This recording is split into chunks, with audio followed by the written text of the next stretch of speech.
السلام علیکم ورحمۃ اللہ وبرکاتہ۔ امید کرتا ہوں دوستو آپ تمام حضرات خیریت سے ہوں گے۔ اللہ سے دعا ہے جہاں بھی آپ ہیں اللہ آپ کو خوشی اور سلامتی کے ساتھ محفوظ رکھے۔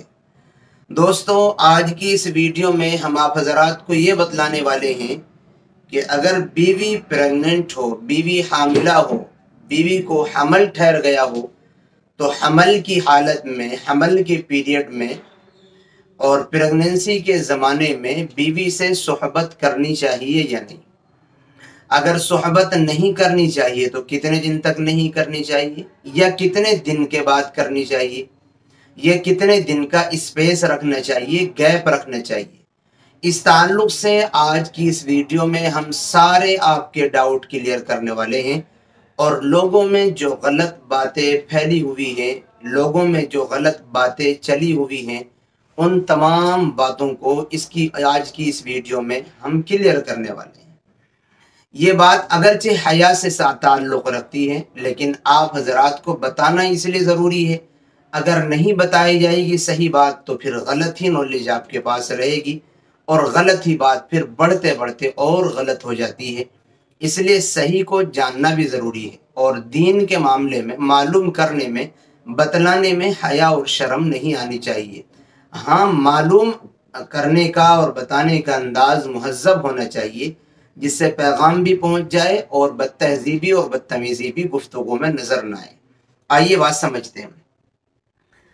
حالت حمل میں اگر بیوی پریگننٹ ہو جائے، حمل ہو جائے، تو شرعی اعتبار سے حمل کی حالت میں بیوی سے ہم بستری کرنے میں کوئی رکاوٹ نہیں ہے۔ شوہر بیوی سے حمل کی حالت میں ہم بستری کر سکتا ہے، شرعی اعتبار سے کوئی گناہ نہیں ہے، مسئلے کے اعتبار سے یہ جائز ہے۔ چاہے جیسے سچویشن ہو، جیسے تقاضا ہو ویسے کر سکتا ہے۔ گیپ کرنا چاہے اپنی مرضی سے اسپیس اور گیپ بھی کر سکتا ہے، یا جیسے شوہر بیوی جیسے راضی ہو جائیں آپس میں ویسے کرنے کی اجازت ہے۔ شرعی اعتبار سے کوئی فکس اور متعین ٹائمنگ بھی نہیں کہ 15 دن یا 20 دن یا 2 مہینے یا 4 مہینے۔ شوہر بیوی اپنی نیچرل ضرورت کے اعتبار سے اور بیوی کی صحت کا خیال کرتے ہوئے جیسے بہتر ہو، ہر ایک کا مزاج اور ہر ایک کی طبیعت الگ ہو سکتی ہے، اس کام کے کرنے میں کوئی حرج نہیں ہے۔ اور نہ ہی ایسا کچھ ہے کہ اتنے دن کے بعد نہیں کرنا، 4 مہینے کے بعد نہیں کرنا، 6 مہینے کے بعد نہیں کرنا۔ ہاں، اتنا ضرور ہے کہ بیوی کی صحت کا خیال کرنا چاہیے۔ آپ کو ایک عجیب سی بات بتلاؤں کہ پریگننسی کے زمانے میں، حمل کے زمانے میں علماء نے، فقہا نے صحبت اور ہمبستری کرنے کے بہت سارے فائدے بھی بیان فرمائے۔ فقہا فرماتے ہیں، بعض فقہا فرماتے ہیں کہ حمل کی حالت میں، پریگننسی کے زمانے میں ہم بستری کرنے سے بچے کے بال زیادہ ہو جاتے ہیں۔ جو بچہ پیٹ میں ہے ماں کے، اس کے بال زیادہ ہوتے ہیں، گھنے بال والا بچہ ہوتا ہے۔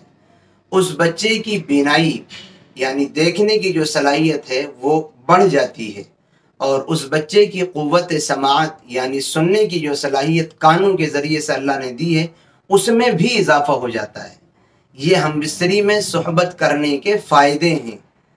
لیکن اگر آپ کو، یہ تو میں نے فائدے بتائے ہیں جو علماء نے ذکر کیے ہیں، اب ایک مشورہ بھی سن لیجئے۔ اگر آپ کو کسی ڈاکٹر نے، ماہر دیندار ڈاکٹر نے، جو دین کے ساتھ ساتھ ڈاکٹری کو، میڈیکل سائنس کو بھی جانتا ہے اور میڈیکل کے ساتھ ساتھ دین کو بھی جانتا ہے، وہ اگر بیوی کی صحت کا خیال رکھتے ہوئے یا بچے کی صحت کے لیے اگر آپ کو مشورہ یہ دیں کہ آپ صحبت اور ہمبستری اس پیریڈ میں نہ کریں تو پھر نہ کرنی چاہیے، لیکن اس کو ناجائز نہیں سمجھنا چاہیے۔ یہ ناجائز نہیں ہے، وہ میڈیکل سائنس اور ڈاکٹری ان کی یہ کہہ رہی ہے کہ نہیں کرنا چاہیے تو پھر اس مشورے پر عمل کرنا چاہیے، ورنہ خدا نہ خواستہ آپ کی لاپرواہی کی وجہ سے اگر بعد میں کوئی بڑا مسئلہ ہو گیا تو آپ پھر بہت ٹینشن میں آ جائیں گے، پریشان ہو جائیں گے۔ تو اس پوری گفتگو کا خلاصہ یہ ہے کہ شرعی اعتبار سے پریگننسی کے پیریڈ میں، حمل کی حالت میں صحبت اور ہمبستری کرنا منع نہیں ہے، جائز ہے۔ چاہے شوہر جتنی مرتبہ اپنی بیوی کی صحت کا خیال رکھتے ہوئے چاہے کرے، لیکن شوہر کو بھی ضد نہیں کرنی چاہیے، بلکہ اپنی بیوی کا صحت کا خیال کرنا چاہیے۔ اگر ڈاکٹر مشورہ دیں کہ نہیں آپ کو صحبت کرنی، ہم بستری نہیں کرنی اتنے دن تک، آپ کی بیوی کی صحت اجازت نہیں دے رہی یا حالات اجازت نہیں دے رہے ہیں، تو پھر نہیں کرنی چاہیے۔ باقی اگر کر لی تو گناہ نہیں ہے، یعنی اللہ تعالیٰ کی نافرمانی نہیں ہے۔